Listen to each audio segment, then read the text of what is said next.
I'm Dan Kopfer, Chairman of the Code Compliance Board, and I call this meeting to order. The NSB Code Compliance Board of April 16, 2026. The procedures of the hearing are to provide due process to every respondent and the city in accordance with Florida State Statute 162.073, which states, formal rules of evidence shall not apply, but fundamental due process shall be observed and shall govern the proceeding. Hearsay is admissible, but only to support other competent, substantial evidence. Other evidence must be presented. Are there any questions? Any decision made today can be appealed by sending a notice of appeal to the Circuit Court within 30 days of the execution of the orders per Florida State Statute 162.11. Can we have roll call, please? Yes. Kathleen Brown? Here. Ruth Harris? Here. Kirsten Carr? Here. Dan Kopfer? Here. Al Shemansky? Here. Keith McWilliams? Here. Aaron Denny's. Here. Okay. Does any member have any ex parte communications to disclose? For the record, there are none. And has each member had a chance to approve the minutes from the Code Compliance Board of March 19th, 2026? Yes. And if so, can I have a motion? So move. A second? Ruth was your second. Yes. Kathleen Brown? Aye. Ruth Harris? Yes. Kirsten Carr? Yes. Dan Kopfer? Yes. Al Shemansky? Yes. Keith McWilliams? Aye. Aaron Denny's. Aye. Okay, can we have the swearing in of city staff, respondents, and any witnesses that may testify before us today? Please stand and raise your right hand. In the matter to which you are about to give testimony, do you swear or affirm to tell the truth, the whole truth, and nothing but the truth? The witnesses have been sworn in. Okay, first case, please. The first case is CCB 0232-2025, 811 East 15th Avenue.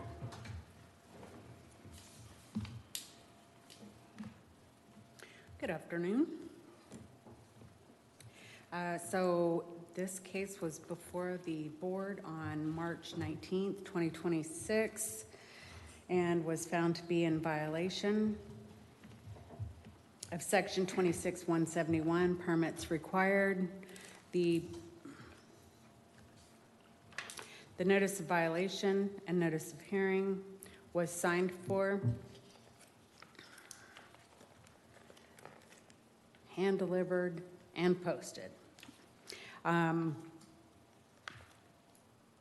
This case is, they have to request a variance for the shed in the backyard because it sits too close to the property lines.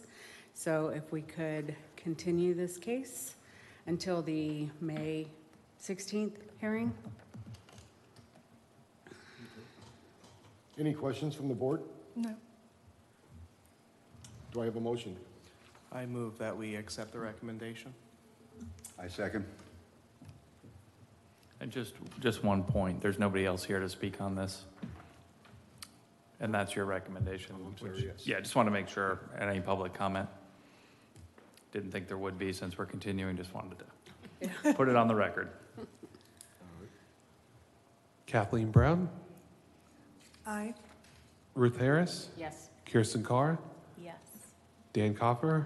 Aye. Al Shemansky? Aye. Keith McWilliams? Aye. Aaron Denny's. Aye. The motion carries. Okay. Next case, please. 809 Maryland Avenue, case number CCB 0465-2025. This case was before the board on November 20th? No. Sorry. Yeah, November 20th, 2025. The board found James and Elise Batillo Family Revocable Trust and/or entity in violation of Section 26171, permit required, and also ordered the case to be reviewed by the Code Compliance Board again on February 19th, 2026. The case was continued and is before you today.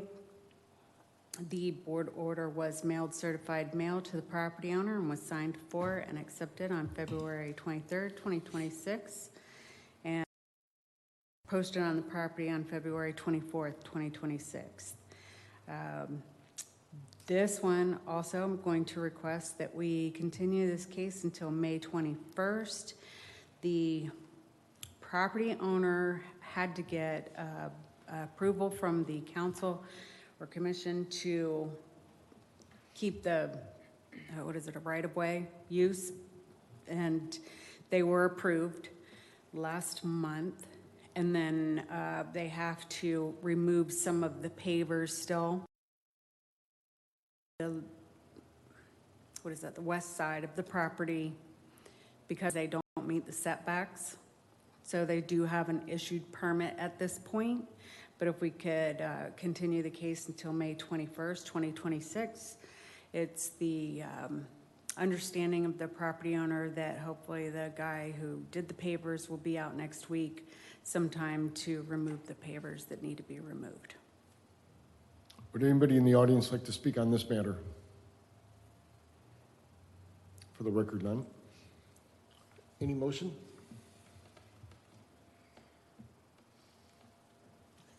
I'll make a motion to accept her recommendation. I'll second that. Thank you. Kathleen Brown, Aye. Ruth Harris, Yes. Kirsten Carr, Yes. Dan Kopfer, Yes. Al Shemansky, Yes. Keith McWilliams, Aye. Aaron Denny's. Aye. The motion carries. Next case, please. The next case is CCB-0659-2025, 4301 South Atlantic Avenue. Case number CCB 0659-2025. The address is 4301 South Atlantic Avenue, Unit 301. This property is zoned R6, multifamily residential. Violation cited was IPMC 404.4, bedroom and living room requirements. On March the 19th, 2026, the board found Dudas Todd Andrew Trust and Dudash Family Rev Trust and/or entity in violation of IPMC 404.4 and gave until April the 3rd, 2026 to bring the property into full compliance. If the board found the violations were not corrected by this date, a fine of $100 per day shall be imposed for each day the violation exists. The board order was mailed certified mail to the property owner and is currently moving through the system, according to the USPS. The board order was posted on the property on March the 23rd, 2026.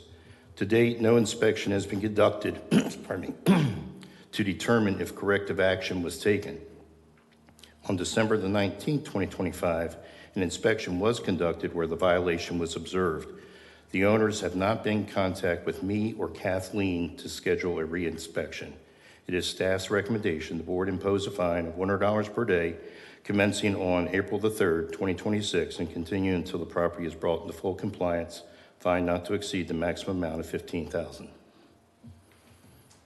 Is there anybody in the audience that would like to speak on this matter? Sir? And for the record, can you say your name, your full name into the microphone? Todd Dudash, the owner of the property of the condo 301. So after the initial inspection failed back in December, I contacted Kathleen Adel about, goes back to having a bunk room on the property and not having it be a habitable living space.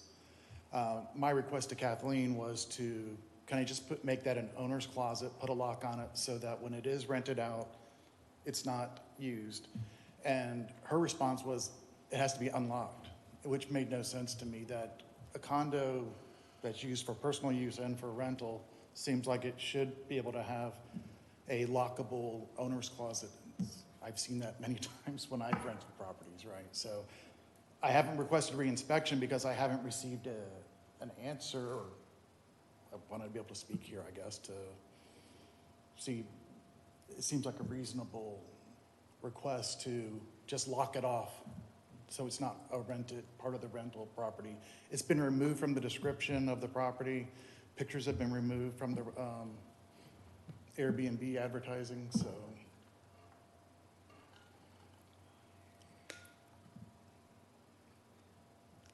Am I not asking the? Any questions from the board? So this just comes down to you no longer want to use it as a bedroom. For You wanna rental, use I it don't as want a to, storage. I don't want to, it's not going to be marketed, it's not going to be used for the, as part of the rental property, rental. But I mean, you use it for a bedroom even when it's not a rental? If for personal use, I should be able to use it if I want to. But I think that's against the building code, It's not for personal use. for any use. I believe, I could be wrong. Ma'am, that's correct. Yeah.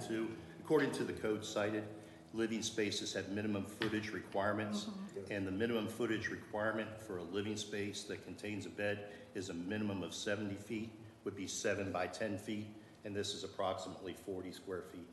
And you're supposed to have a window to the outside for life safety Yeah, it has to meet reasons. egress.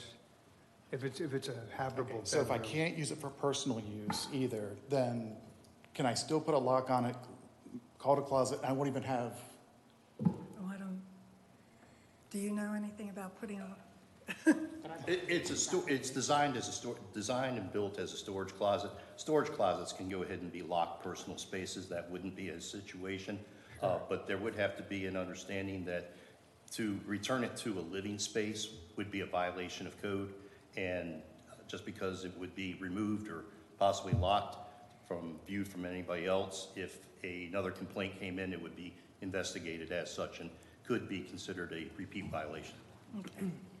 well, I'm gonna have to move my couch in there as well to put a, you know, and stuff, so it won't be, If it's being stored in there, if you were to store a couch in there, if you were to store a bed in there, storage of those types of items in storage lockers are usually standing up. They're not down Yeah, where yes. someone can utilize them. no issues with that.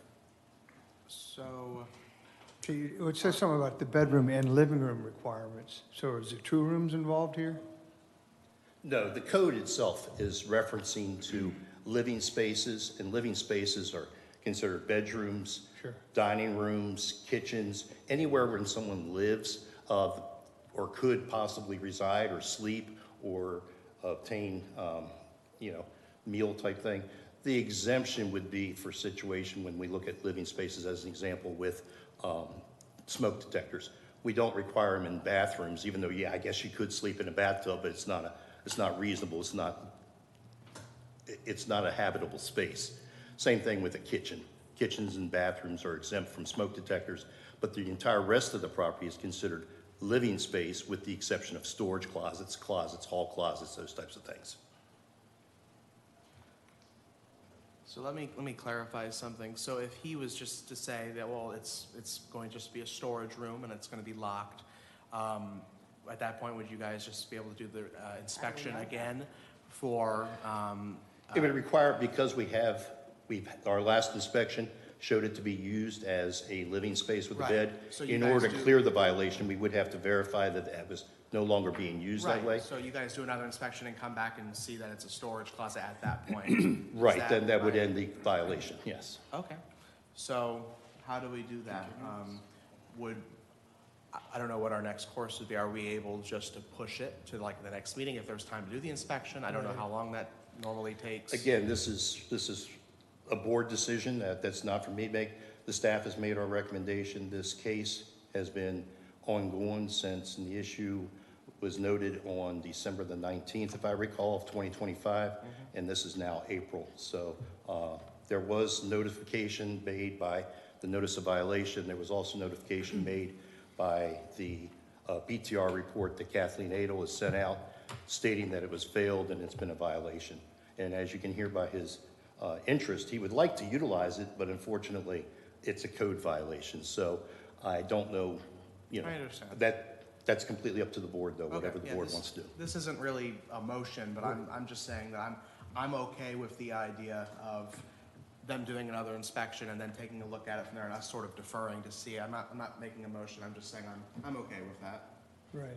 My idea would be to give them to the next meeting to have it inspected. Yeah. But have the fine go all the way back to April 3rd then, because that will motivate him at $100 a day to get it done, get it inspected, so at the next meeting, he can come in and tell us this has all been corrected. And it can That's go- probably a And it good can go idea. off the books, but I think if we just let it slide for another month and then start the fine again, No, I think I you're right. think So we'd be if we better were off to to say, start the fine. I He's agree. got it here as of April 3rd, the fine will start. So if we go into the May meeting, and it he's still gonna be hasn't been like rectified, 40-some then it would be days. a retroactive application of the Yeah. fines. Okay, yeah, I agree with you. I think you you're wanna right. make that motion? You do have one more have a comment to question. your side. Okay. Someone living in there now? I'm Is sorry. it habitable right now? Is it Right. someone living in there now? Or rented The now? unit itself, the condo unit itself is a active unit. It's rentable, it's livable. He can go over there and sleep tonight in his own condo. He can bring his family in there. And if he was renting it out without a BTR, that would be a violation. But that's not the case in this case. We're not doing that. He has applied for a BTR, but the BTR is not going to be issued until this situation is resolved. How do we know it's gonna stay as a locked storage? You'd have to take him at his word. I mean, yeah, it's, Again, I mean, it's in his, If it were to be resolved, if I were to go there, or anyone from our department were to go there and do an inspection, and it's not there being utilized as living space, it would comply the case. It would end the violation at whatever date that is.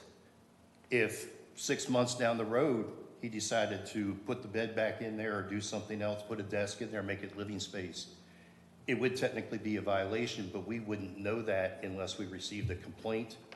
And if somebody complained, then we would investigate it, but it would be a new case.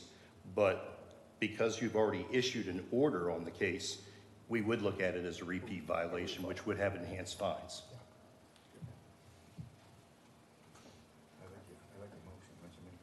You go ahead, Rick. I forgot it. All right, so I'll make the motion then that we extend the case 30 days for the next meeting, but the fine will be retro back to April 3rd, 2025 at $100 a day. That's my motion. I would second that.